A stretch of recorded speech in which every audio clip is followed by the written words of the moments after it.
Guess who's back, motherfucker? Yeah, man. Yeah, I'm definitely going to hell. Yeah.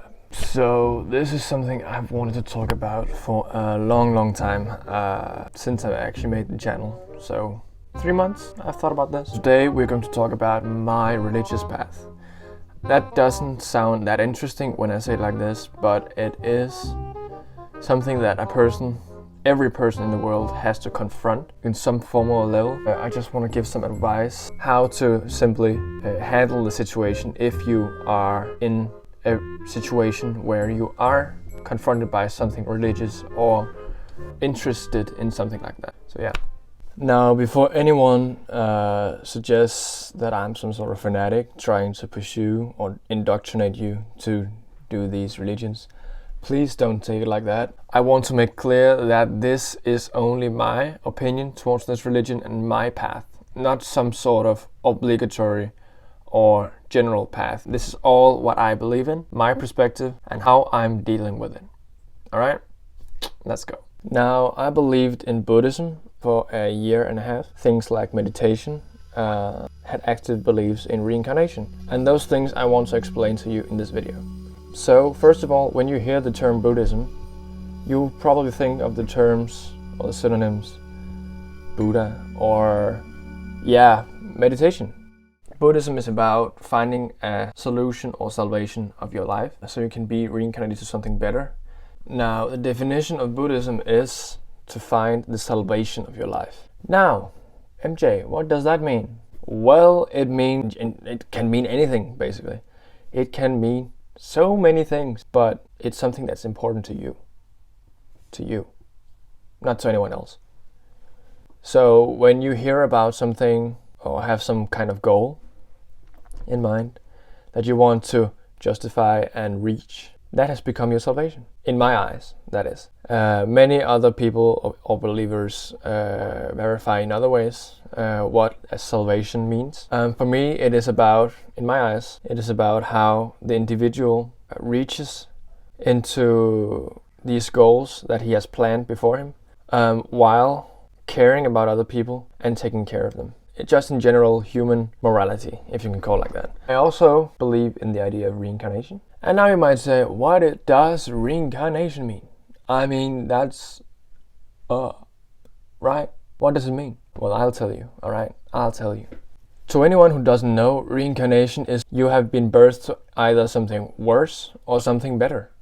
It depends on how you have completed your salvation of your former life. That could be, for example, if I haven't done my goals and I haven't achieved my dreams, I would eventually pass down the apex ladder, if you can call it like that. I would probably say those things that lies at the bottom are, for example, rats, slugs, or snakes. Those in the higher end, up in the top, is, in my opinion, dogs, cats, and the humans. The humans are on top of these three.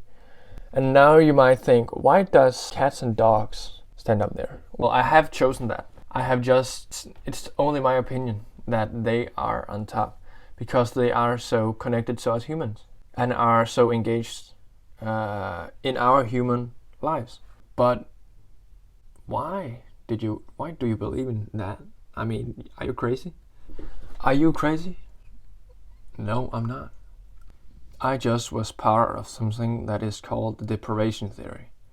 Now, what is the deprivation theory? Well, I'm gonna tell you, alright?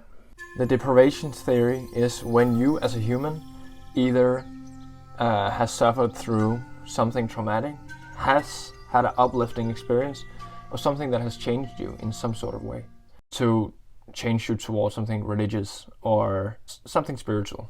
An example could be if you were diagnosed with cancer, a mortal illness, for example, that you had a limited time to live, you would suddenly find it attractive to be more spiritual. This is because the idea that a person suffers through something and eventually goes through religion to unpack the pain that the person suffers under, to literally hide the pain and protect himself or herself from it. It's very normal for a human being. But in this term, the deprivation theory is only about religion. There can also be a lot of other terms used other than mortal illnesses. There could be sorrow, traumatic experiences, positive experiences. Yeah, you can also be raised in such an environment that you will become indoctrinated. It's basically how the environment affects you as you're moving towards this spiritual element. My story of the deprivation theory is, however, that I had a grandmother. I'm just gonna tell it short because I don't want to go into details. But I had a grandmother, and I was only 6 when she died. And I really became close to her in many ways. But at some point, I also got a dog. Not really that long time after she died, but the dog, I called the dog the name of my grandmother, even though the dog had a different name. And that the dog responded to that grandmother's name was mind-blowing for me, and I didn't really understand why. And then I looked up the reincarnation theory, and I began to believe it. Now you might think, are you crazy? Do you think your grandmother is your dog? No, it was to help my brain to recover from that serious episode, from the sorrow and from the pain. Now I definitely know that my grandmother is my dog. It's nothing that. But I tricked myself by believing that so I can get to a better place, in other words. That's it for today, guys. If you found this perspective interesting, if you want me to go in depth more about Satanism, you can subscribe, and I will automatically just make this video and make it happen for you guys. So subscribe. But yeah, see you out, guys. Stay positive and out. If you want to see a satanic perspective, you can subscribe.